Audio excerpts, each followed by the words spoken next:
Today we're talking about acting with the premise in mind. Let me set the scene for you. You're sitting in the audience watching a piece of theater, and there's an actor on stage who looks nervous and unsure of what he's doing. He sounds like he is reading from the script, and his performance is pulling you out of the story. You've likely seen a performance like this at some point, but if you're the performer, how can you avoid giving a performance that doesn't land?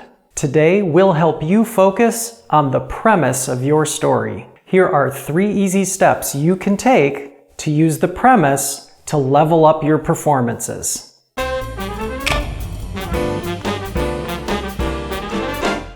Let's jump right in with step 1. How to identify the premise of your story. In order to identify the premise, we have to know what a premise is. In theater, a premise is the takeaway message of the story. It's the main idea we're trying to land with our audience. Think of a premise as a hypothesis. There's some fundamental truth we're trying to prove with our story, and everything in our story has to help us prove the premise is true. Time for a pop quiz. True or false? A premise is the same as a synopsis. A synopsis summarizes the plot, but it does not describe the meaning of the story. True or false? A premise is the same as a theme. A theme is a one-word idea that is explored in a story, but it does not describe the story's meaning. Let's look at an example using a well-known story, Beauty and the Beast. A synopsis of Beauty and the Beast might be: a girl trades her freedom to save her father and is trapped in a castle with a beast. They grow to love each other, which frees the beast from his curse. What about a theme that's used in the story? Need a hint? That's right. Love is a theme that's explored in Beauty and the Beast. However, the synopsis and theme have not yet described the meaning of the story. For that, we need to identify the premise. While the premise can vary from production to production, the premise of Beauty and the Beast goes something like this: real beauty is found within. That is the hypothesis that the story is trying to prove to be true. And now that we've identified the premise, we move on to step 2. Determine your character's purpose.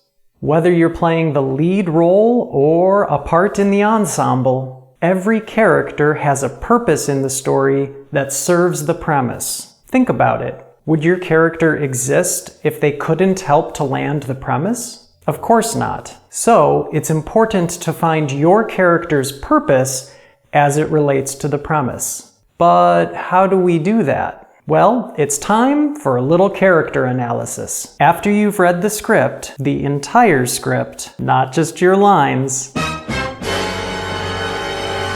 ask yourself the following question. What is your character's super objective? This is the ultimate goal the character is trying to achieve in the story. Let's go back to Beauty and the Beast for a moment and look at one of the main characters, the Beast. For Beast, his super objective is to become human again. Next, examine your character's arc.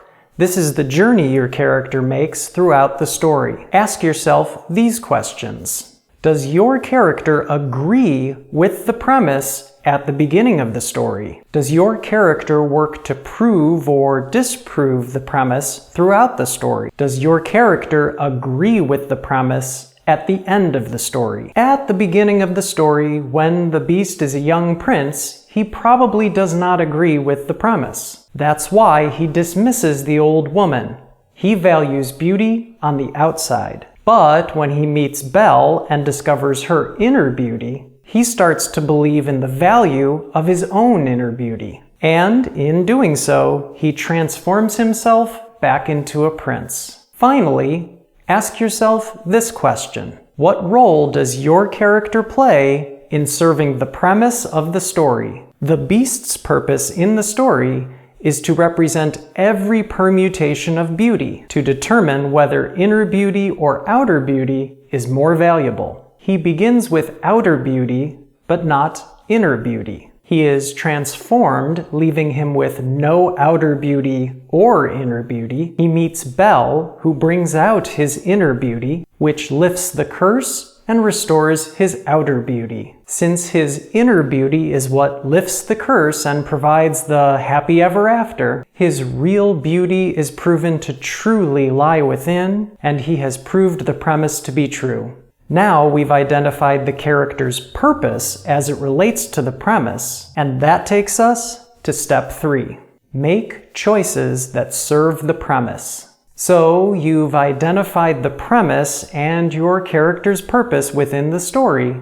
What do you do with that information? Now it's time to apply what you've learned to the acting choices you make. It's time to do some scene analysis. For each scene in which your character appears, you need to determine your character's reason for being in that scene. In each scene, your character has immediate goals to meet. These are called scene objectives. The scene objectives should align with the super objectives, because meeting scene objective goals leads to the character achieving the super objective. For each scene, ask the following question.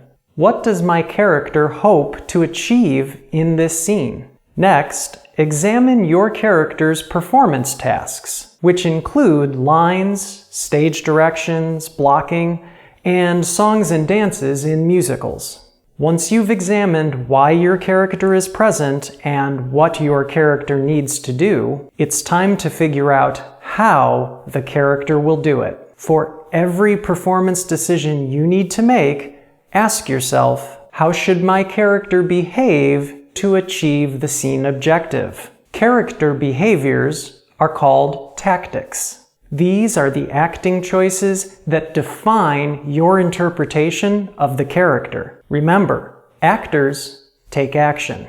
Actors have to identify which tactics to use and then play them. Make your choice based on the scene objective while keeping your character's purpose and the premise in mind.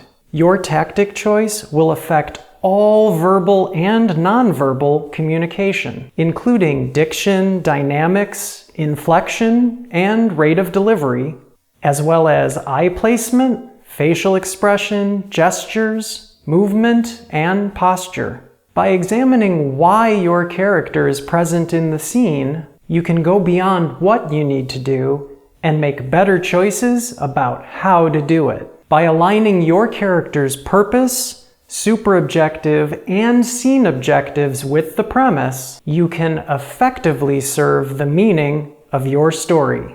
Now it's time for our audience participation question. But first, remember to like, share, and subscribe to Show How Studio for more great content. And now, the audience participation question. What is the premise of your favorite show? Leave us a comment and let us know. And scene.